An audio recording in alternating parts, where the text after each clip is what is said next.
현대인의 마음에 늘 새겨진 중요한 단어, 21세기 키워드를 하나 택하라고 그러면 많은 사람들이 성공이라는 단어를 떠올리게 될 것입니다.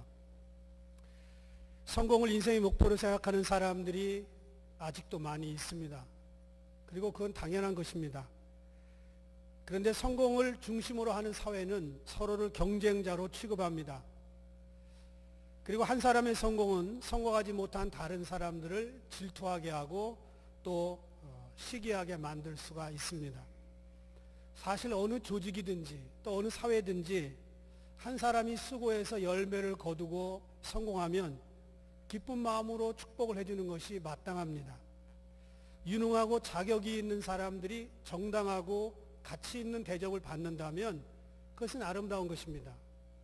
그런데 성공만을 목표로 그렇게 살아가는 이기적인 사회는 그런 과정 속에 필연적으로 갈등을 만들어냅니다. 교회 안에서도 가끔씩 이런 부정적인 성품이 드러날 때가 있습니다. 그래서 앞서가는 사람을 축복해 주기보다는 시기합니다. 예를 들어서 같은 집사였다가 한 사람이 먼저 권사가 되고 자기는 권사가 아직 안 됐을 때 여러분은 어떻게 하십니까? 심각해요? 만약에 직분을 계급이라고 생각하면 질투할 것이고요. 직분을 사명이라고 생각하면 축복할 것입니다. 그런데 대부분 질투를 받기가 쉽습니다. 서로 사랑하고 존경하는 교회와 사회를 만들기 위해서는 서로를 경쟁자로 보는 게 아니라 협력자로 봐야 됩니다. 왜냐하면 교회는 하나된 그리스도의 몸이기 때문입니다. 우리 찬양도 아까 보니까 가사가 오늘 설교하고 똑같습니다. 솔로몬이 이미 3000년 전에 사람들이 모인 곳에는 이렇게 자연스럽게 발생하는 경쟁과 불안과 또는 성공 이런 것들이 있는 걸 알기 때문에 서로를 경쟁의 대상으로 볼 것이 아니라 협력의 대상으로 보라고 오늘 말씀을 주신 것이라고 생각합니다. 9절에 보니까 두 사람이 한 사람보다 낫다. Two are better than one. 이렇게 얘기합니다. 힘든 일을 해본 사람들은 이 말에 금방 동의를 할 겁니다. 힘들 때는 어린아이가 와서 살짝 거두로만 주어도 도움이 되는 겁니다. 어떤 때는 힘을 주지 못해도 그냥 옆에 서서 수고한다, 잘한다 말만 해줘도 그래도 힘이 덜 들어요. 기업에서는 이것을 시너지 효과라고 이야기합니다. 그런데 반대말은 역시너지 효과라고 했죠. Adverse Synergy Effect. 역시너지 효과는 조직 내에 있는 구성원들을 완전히 분열시키고요. 갈라놓고요. 내부적인 갈등을 만들어냅니다. 현대 교회의 두드러진 특징 중에 하나가 사랑이 적어진다는 겁니다. 이것은 이미 예언이 됐습니다. 바울이 디모데후서 3장 1절에서 말하기를 말세에 고통하는 때가 이르러 사람들이 자기를 사랑하며 돈을 사랑한다 그랬어요. 자기를 사랑하고 돈을 사랑하고 하나님 사랑하는 것은 적어집니다. 그러다 보니까 자연히 공동체가 사랑이 식어지고 분열을 하게 됩니다. 그래서 현대 교회가 혼자 예수 믿는 사람들이 많아집니다. 구원받는 데는 문제가 없겠지만 이웃을 사랑하는 데는 연약합니다. 마귀의 주 무기는 갈라지게 하는 겁니다. 그래서 사탄의 이름 중에 디아블로라고 하는 이름이 있습니다. 둘로 나눈다는 거예요. 디볼스, 둘로 나눈다. 디아블로, 마찬가지예요. 15세기에 경건운동을 주도했던 기독교 소종파가 있습니다. 메노나이트라고 하는 지금도 있습니다. 이 교파에 어느 날 토론이 생겼어요. 그런데 토론 주제가 뭐냐면 이 옷에 달린 단추가 끈보다 편리하니까 써도 된다. 한 부류에서는 단추는 장식품이기 때문에 경건한 사람이 사용하면 안 된다. 이런 무슨 지금 생각하면 아무것도 아닌 문제 단추 하나 가지고 싸우기 시작했습니다. 이 논란 끝에 단추를 사용하면 안 된다. 이렇게 생각하는 사람들이 모여서 나왔어요. 그 사람들의 모임이 아미시예요. 아미시. 이들은 검은 모자를 쓰고 검은 옷을 입고 전기를 사용 안 하고 마차를 타고 다닙니다. 성숙한 교회는요. 본질적인 데는 일치하지만 비본질적인 문제는 자유를 줍니다. 그리고 무엇이 본질이고 무엇이 비본질인지는 성경적인 기준을 가지고 평가합니다. 막힌 담을 하나로 만들고 멀어진 관계를 가깝게 만들어가는 것이 성숙한 교회들의 특징입니다. 베드로전서 4장 8절에 보니까 무엇보다도 열심으로 서로 사랑할지니 사랑은 허다한 죄를 덮느니라. 사랑만이 모든 죄를 덮습니다. 그런데 왜 이런 사랑의 관계가 필요하냐면 솔로몬이 10절에서 말했습니다. 혹시 그들이 넘어지면 하나가 그 동물을 붙들어 일으키려니와, 넘어지는 경우를 위해서 서로 협력을 미리 해야 된다는 거예요. 혹시 넘어지면이 아니라 역시 넘어져요. 그리고 자주 넘어집니다. 지나간 우리가 창립 36주년을 오늘 기념하는데, 지나간 36주년 모든 날들이 지나가는 동안에 문제가 없었을까요? 아마 수없는 문제가 있었을 거예요. 어쩌면 문제없는 날이 하루도 없었을 거예요. 모든 36년의 세월 동안 교회는 힘들었어요. 앞으로 우리 교회가 어떤 교회가 되어야 될지 저는 세 가지를 말씀드리고 싶어요. 첫 번째는요, 넘어질 때 붙들어주는 교회입니다. 10절 보니까 혹시 그들이 넘어지면 하나가 그 동물을 붙들어 일으키려니와 그렇습니다. 우리는 인생 살면서 신앙생활 하면서 자주 넘어집니다. 자주 넘어집니다. 그리고 넘어질 때를 위해서 평소에 나를 일으켜줄 사람을 만들어둘 필요가 있습니다. 누구든지 넘어지지 않는 것이 중요하지만 넘어지지 않고 어떻게 세상을 삽니까? 다 시험 들고 다 김 빠지는 날이 있고 다 기운이 빠진 날이 있을 겁니다. 누구든지 넘어지지 아니하고 인생 살기는 어렵습니다. 베드로가 물 위를 걸을 때 너무 신났어요. 너무 신났어요. 옛날 말로 기분이 째졌어요. 그런데 몇 걸음 못 가서 그는 물속에 빠졌습니다. 예수님이 붙들어서 꺼내주지 않았으면 그는 아마 갈릴리 신문에 났을 거예요. 어부가 바다에 빠져 죽었다. 다윗은 밧세바 문제로 넘어졌습니다. 넘어진 정도가 아니라 아예 엎어졌습니다. 그때 나단 선지자가 찾아가서 다윗을 일으켜 주었습니다. 가룟 유다는 돈에 넘어졌지만 다시 일어나지 못했습니다.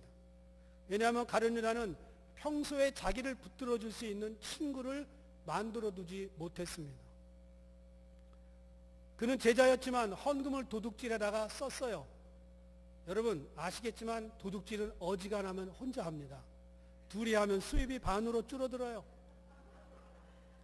그래서 가룟 유다는 혼자 도둑질하고 혼자 예수님 팔고 혼자 외롭게 지내고 혼자 무너지고 혼자 자살하고 결국은 지옥 갔습니다. 현대교회는요, 경건의 능력은 없지만 경건의 모양만 가득한 사람들로 채워져 가고 있습니다. 그리고 대개 사람들은 넘어지는 문제에 계속 넘어져요. 자주 넘어집니다. 잘못된 습관 때문에 넘어지는 사람은 그 습관이 늘 그 사람을 넘어뜨립니다.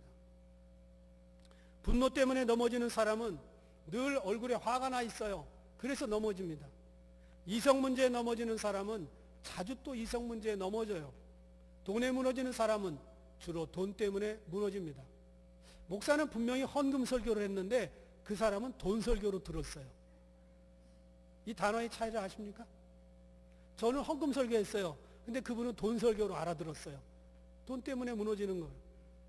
어느 때는 목사가 넘어지기도 하고요. 어느 때는 집사가 넘어지기도 합니다. 목사는 항상 붙들어주는 사람만이 아니라 스스로 자기가 넘어질 때가 있을 때가 있습니다. 예수님은 그래서 전도대를 파견하면서 둘씩 내보냈습니다. 천하의 예수님의 제자들이었지만 혹시 있을 수 있는 넘어지는 상황을 대비한 것입니다. 여러분 신앙생활하면서 또 인생 살면서 넘어질 때 붙들어주는 사람이 있으십니까? 여러분 외롭고 힘들면 누구한테 전화하세요? 내가 괴롭고 힘들 때 나한테 커피 마시자고 그러고 나한테 밥 먹자고 그럴 사람 있어요? 어떤 사람은 자기가 시험 들었다고 아예 공개적으로 얘기를 해요. 나 요즘 시험 들었어. 근데 아무도 커피를 안 사주고 아무도 밥 사자고 밥 먹자고 얘기를 안 해요. 공개적으로 얘기를 했는데도 어쩌자는 거예요?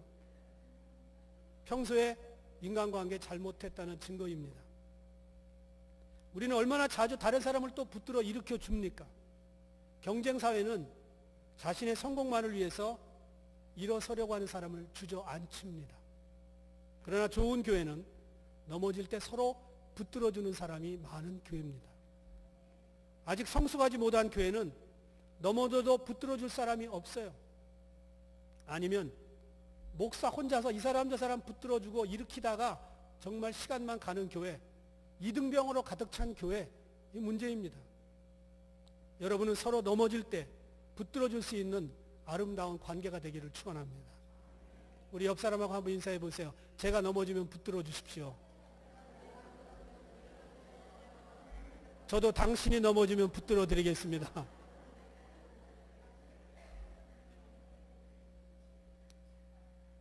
한국 사회가요, 요즘 혼밥족, 혼술족들이 많아집니다. 이게 뭐예요? 혼자 밥 먹는 트라이브예요. 혼자 술 먹는 족속들. 이게 인터넷 용어입니다. 이 문화적인 패턴은 1인 가구가 많아지면서 생긴 새로운 트렌드입니다. 2016년에 어느 포털 회사에서 조사를 했는데 20세에서 30세 성인 남녀 1593명을 조사했습니다.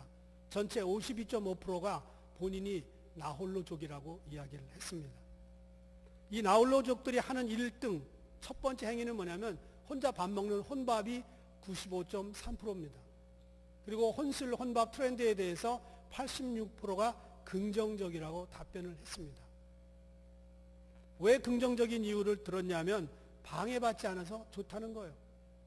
방해받지 않아서. 여러분, 자기가 방해받지 않아서 좋지만 자기 혼자 길거리를 지나다가 갑자기 어지러워서 쓰러졌어요. 아무도 방해하지 않고 혼자 가실 수 있도록 그렇게 배려해 드린다면 이게 방해받지 않아서 좋은 걸까요? 아닌 거예요. 그런데 교회에도 그런 사람이 있어요. 혼자 신앙생활하는 혼신족. 이건 제가 만들어낸 이야기예요. 혼밥, 혼술, 혼신. 그리스도의 몸은 서로 붙들어주는 관계입니다. 그런데 교회가 그렇지 못하면 어려운 거예요. 사람이 길을 가다가 넘어져서 엎어지면 손바닥이 땅을 받쳐서 일어나게 해줍니다. 눈은 다시 일어나서 걸을 수 있도록 땅을 미리 봐줍니다. 손과 눈이 잘못한 거 아니에요. 다리가 잘못해서 넘어졌지만 손과 눈이 도와줍니다. 그리스도의 몸은 내 잘못이 아니어도 다른 사람의 실수와 잘못을 감당하려고 하는 사람들이 많아야 아름답습니다. 교회에 문제가 생겼을 때 내 잘못 아니야. 내 잘못 아니야. 전부 내 잘못 아니라면 누구 잘못이에요? 간단해요. 예수님 잘못이에요. 예수님 우리를 이 땅에 내보내셨으니까. 여러분 그럴 거예요? 좋지 않은 교회는 누가 넘어지면 고소하다고 합니다. 어떤 사람은 하나님을 대신해서 그 문제 때문에 넘어졌을 거야. 평가해 줍니다. 조사해 줍니다. 그리고 그 사람이 그 문제 때문에 넘어졌다고 얘기까지 해줍니다. 주변 사람들에게. 그리고 일어날 때까지 내버려 둡니다. 그러나 좋은 교회는 누군가 넘어지면 나의 불찰일 거야. 내가 그 사람을 위해서 좀 더 기도해 줬으면 좋았을 것을 이렇게 얘기합니다. 내가 그 사람에게 요즘 관심이 없었는데 참 미안하게 됐네. 이렇게 얘기합니다. 이런 사람이 많은 교회는 넘어지는 사람이 적거니와 또 넘어졌다가도 훨씬 쉽게 일어날 수가 있습니다. 그리고 넘어졌다가 일어난 사람 손을 잡아주고 격려해주고 흙을 대신 털어주는 그런 문화가 정착이 되어 있는 교회입니다. 저는 우리 교회가 넘어질 때 붙들어주는 교회가 되기를 바랍니다. 두 번째는요, 추위를 함께 이기는 교회입니다. 11절 보니까 두 사람이 함께 누우면 따뜻하거니와 한 사람이면 어찌 따뜻하랴. 이것은 결혼한 부부 사이를 두고 한 말이 아니에요. 옛날 이스라엘은 지금처럼 호텔 문화가 많이 없던 시절입니다. 그래서 먼 길을 여행하다가 종종 노숙을 합니다. 길에서 잔단 말이죠. 낮에는 뜨거운 햇볕이 내리쬐다가도 밤에는 영하 3도, 4도, 5도, 6도, 7도 이렇게 떨어지는 것이 지중해 날씨입니다. 가난한 여행자들은 겉옷밖에 없습니다. 그런데 그 겉옷이 재산이기 때문에 또 이불이기 때문에 혼자 눕는 것보다는 둘이 같이 눕고 두 장을 겹쳐서 덮으면 훨씬 따뜻하다는 거예요. 그래서 예수님이 돌아가실 때 겉옷을 제비 뽑아서 나누었습니다.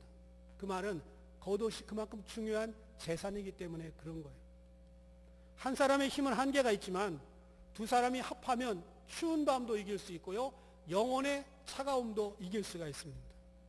추위를 늘 혼자 이겨야 되는 사람, 외로움을 늘 혼자 이겨야 되는 사람, 괴로움을 혼자 이겨야 되는 사람, 불쌍한 사람입니다. 소의 힘을 통해서 실험을 했던 어떤 데이터가 있습니다. 소 한 마리가요, 최대 6톤의 짐을 끌 수가 있습니다. 그럼 두 마리면 몇 톤이죠? 12톤입니다. 여기까지가 수학과 과학이 도달할 수 있는 영역입니다. 그런데 소 두 마리가 힘을 합치면 24톤의 힘을 끌 수가 있습니다. 이것은 수학과 과학의 영역을 넘어선 겁니다. 두 마리 소가 힘을 합치면 정확하게 더블이 됩니다. 두 배의 효과인 12톤이 아니라 24톤을 끌을 수 있대요. 교회는요, 약점이 많고 모자람이 있고 혼자서는 인생 살기 힘들고 추운 사람들이 모인 곳입니다. 교회가 왜 이래? 그러지 마세요. 교회는 원래 그런 곳이에요. 여러분과 나는 전혀 문제 없어, 그런 사람 한번 손 들어보세요. 없잖아요. 문제 없는 성도 한 사람도 없어요. 문제 없는 목사도 한 사람도 없습니다. 여기 선교사님 두 분 계시고 뭐 총무님도 와 계시지만 다 문제 있어요.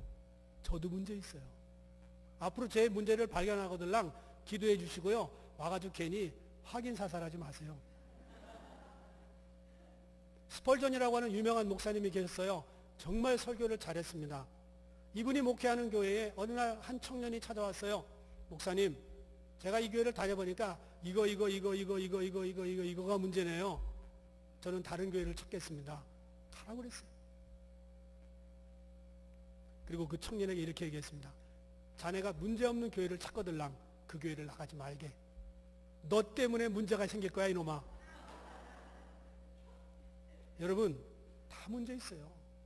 다 문제 있다고. 어느 궁궐에 아주 맛있는 과일이 열리는 신기한 나무가 있었다고 합니다. 임금님은 두 사람의 경비원을 고용했습니다. 한 사람은 소경입니다. 한 사람은 난쟁이였습니다. 두 사람은 신비의 열매를 따먹고 싶어도 한 사람은 앞이 안 보이고 한 사람은 키가 작아서 못하는 거예요. 임금님은 최고의 경비원을 고용했다. 그리고 얼마 지났습니다. 그런데 이 두 사람이 머리를 썼어요. 소경이 난장이를 자기 어깨 위에 올리고 무등을 태워서 열매를 따서 둘이 맛있게 나눠 먹었습니다. 임금님이 또 열매가 없어진 걸 알고 둘을 불렀어요. 그러자 소경은 이렇게 대답합니다. 저는 눈에 뵈는 게 없습니다. 제가 어떻게 따먹을 수 있습니까? 난쟁이에게 물어봤어요. 너는 어쩐 일이냐? 이것도 못 지키고 저는 키가 작아서 도무지 어떻게 땄는지도 모릅니다. 비록 옳지 않은 일이지만 두 사람이 합심하면 이런 결과도 나온다는 거예요. 하물며 성도들은 주님이 합심해서 구할 때 무엇이든지 이루어지겠다고 말씀하셨습니다. 마태복음 18장 19절에 보니까 진실로 다시 너희에게 이르노니 너희 중에 두 사람이 땅에서 합심하여 무엇이든지 구하면 하늘에 계신 내 아버지께서 그들을 위하여 이루게 하시리라. 기도의 최소 인원, 합심 기도의 최소 인원은 2명입니다. 무엇이든지예요. 그러면 하나님이 들어주신대요.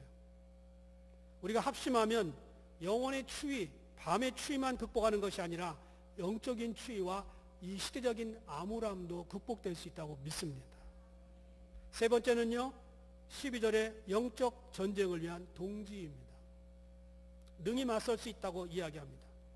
오늘 말씀의 결론은 이거예요. 세 겹줄은 쉽게 끊어지지 아니한다. 먼저 개역 성경에는 세 겹줄로 하지 않고 3겹줄이라고 나옵니다. 그래서 한국 분들 가운데 본문을 읽을 때 삼겹살은 쉽게 끊어지지 아니한다. 삼겹 그러면 바로 우리는 살이 나오잖아요. 어떤 분은 또 삼겹살 그러면 또 머리에 이렇게 하시는 분도 있잖아요. 여러분, 삼겹살이 아니라 삼겹줄인데 삼겹줄 그리고 세 겹줄은 끊어지지 않습니다.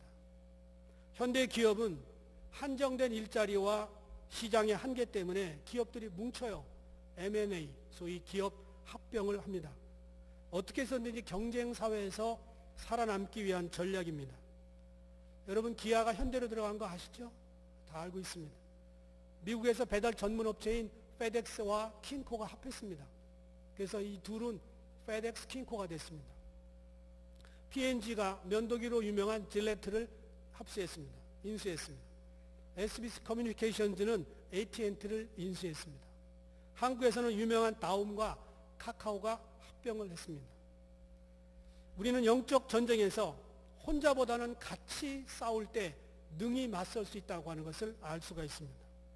문제는 이 영적인 동지가 동지로 보이지 아니하고 가시로 보이는 것이 문제입니다.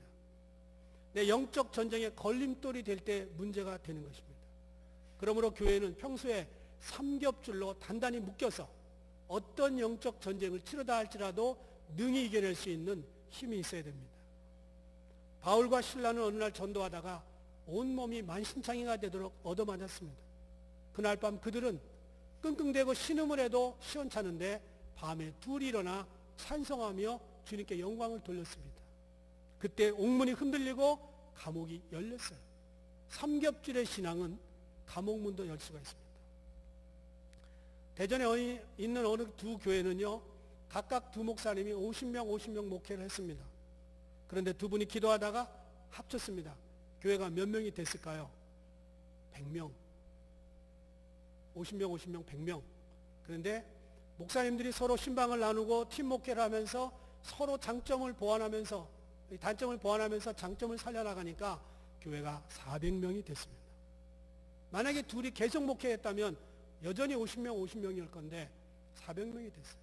물론 저는 숫자를 중요하게 생각하는 것은 아닙니다. 그러나 얼마든지 그런 효과를 낼 수 있다는 겁니다.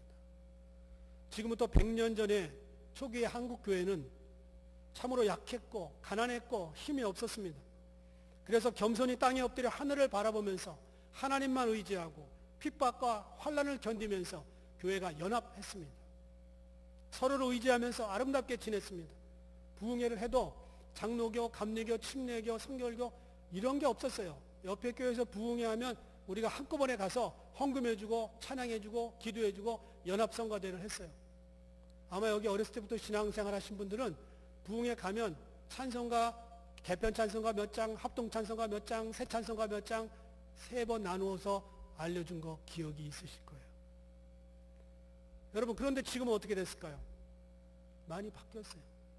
형제가 연합하여 동거할 때 하나님께서는 약하고 힘없는 한국교회를 부흥과 축복의 손길로 인도했습니다. 한국교회는 세계가 놀랄만한 급속한 성장을 이루었고 세계가 교회가 주목하는 성장의 모델이 됐습니다. 그런데 어느새 한국교회는 너무 커지고 너무 강해지고 너무 부요해졌습니다. 그리고 너무 교만해졌습니다. 한국교회 대형교회 지도자들이 주님보다 이름이 더 알려지고 그리고 교회에서 거의 우상 같은 존재들이 되었습니다. 그리고 얼마 후 한국교회는 각계전투 대형으로 바뀌었습니다. 이런저런 이유로 교회는 분열했습니다. 목회자들은 서로 자기가 큰 것을 자랑하고 자기 교회 자랑에 정신이 없었습니다. 한국교회는 형제와 연합하는 것을 잃어버리기 시작했습니다. 결국 복음의 능력을 상실하게 됐고요. 교회가 세상을 염려하다가 세상이 교회를 염려하는 패턴으로 바뀌었습니다. 지금 우리는 비난의 소리를 들으면서 신앙생활을 해야 되는 이런 형편에 처해 있습니다. 이제 다시 한국교회는 비판의 소리를 겸허히 수용하고 자신의 입장을 돌아볼 때가 됐습니다. 한국교회는 다시 가난해져야 됩니다. 다시 약해져야 되고요. 다시 좀 어리석고 무식해져야 됩니다. 제 친구가 감신제 교수로 있는데 며칠 전에 이 친구 페이스북에 올라왔어요. 서울의 어떤 큰 교회 장로님이 찾아와서 교수님, 우리 교회 목사님을 추천해 주십시오. 그런데 박사학위 가지신 분 추천해 주십시오. 이랬다는 거예요.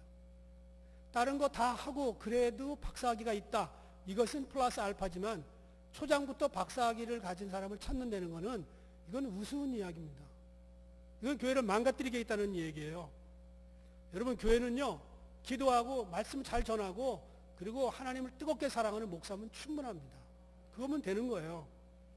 우리는 다시 한번 초대교회로 돌아가서 서로를 의지하고 성도들끼리 연합하는 삼겹줄의 신앙으로 단단히 묶여져야 됩니다. 그래야 우리가 마지막을 준비할 수가 있습니다. 기원전 6세기 무렵에 카스피해 동부 일대에서 가장 큰 영향력을 끼쳤던 스키타이라고 하는 유목민족이 있습니다. 이 왕이 죽을 때 5 아들을 불러 모았습니다. 자기가 죽은 다음에 이 5 형제들이 싸울 것을 염려한 겁니다. 임종을 맞은 왕은 5 아들 한데 못 가서 모아서 5개의 화살을 다 한 사람씩에 주었어요. 바로 이 화살입니다. 그런 5개를 한꺼번에 꺾을 수 있는 사람이 없었습니다. 다시 하나씩 나눠주니까 다 꺾었어요. 우리나라에서는 이게 연개소문의 화살이라고도 전해집니다. 그때 이 스키타이의 왕이 이렇게 얘기합니다. 너희들이 강하게 뭉쳐있는 한 스키타이의 힘은 강력할 것이다.